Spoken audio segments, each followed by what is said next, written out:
Halo teman-teman, perkenalkan nama saya Jessica Renada Hotan. Saya dari tingkat 2 reguler C, Prodi D3 Farmasi Poltekkes Kemenkes Kupang. Hari ini saya akan menjelaskan mengenai protein. Protein berasal dari bahasa Yunani yaitu proteos yang artinya diutamakan atau didahulukan. Jadi, protein adalah zat utama yang diperlukan tubuh sebagai zat pembangun dan pengatur bagi tubuh.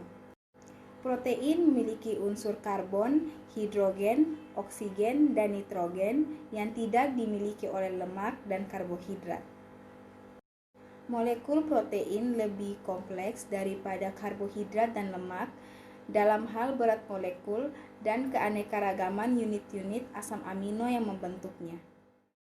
Fungsi protein.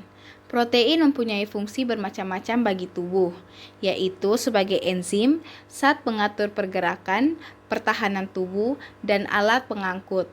Sebagai zat-zat pengatur, protein mengatur proses-proses metabolisme dalam bentuk enzim dan hormon. Proses metabolik atau reaksi biokimiawi diatur dan dilangsungkan atas pengaturan enzim, sedangkan aktivitas enzim diatur lagi oleh hormon agar terjadi hubungan yang harmonis antara proses metabolisme yang satu dengan yang lainnya. Struktur kimia protein mengacu pada susunan atau urutan linier dari konstituen asam amino yang secara kovalen dihubungkan melalui ikatan peptida.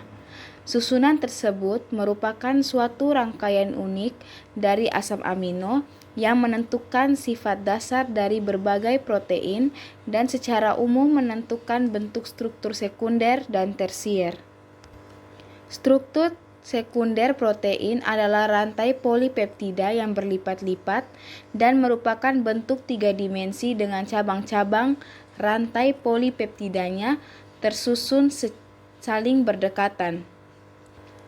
Protein terbentuk oleh adanya ikatan hidrogen antar asam amino dalam rantai sehingga strukturnya tidak lurus, melainkan bentuk zigzag dengan gugus R mencuat ke atas dan ke bawah.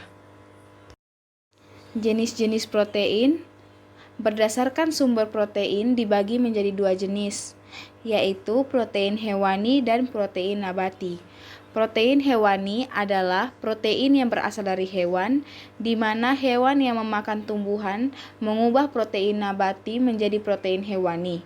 Contohnya, daging sapi, daging ayam, susu, udang, telur, belut, ikan gabus, dan lain-lain. Yang kedua, protein nabati. Protein nabati adalah protein yang berasal dari tumbuh-tumbuhan, contohnya jagung, kacang hijau, kacang kedelai, dan jenis kacang lainnya yang mengandung protein tinggi. Berikutnya jenis protein berdasarkan bentuknya. Protein dibagi menjadi 2 jenis, yaitu protein fibriler atau skleroprotein, yaitu protein yang berbentuk serabut. Protein ini tidak larut dalam pelarut-pelarut encer, baik larutan garam, asam basa, ataupun alkohol.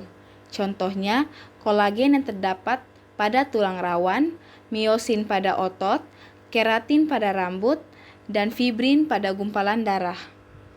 Yang kedua adalah protein globuler atau steroprotein, yaitu protein yang berbentuk bola. Protein ini larut dalam larutan garam dan asam encer. Juga lebih mudah berubah di bawah pengaruh suhu, konsentrasi garam, pelarut asam dan basa dibandingkan protein fibriler.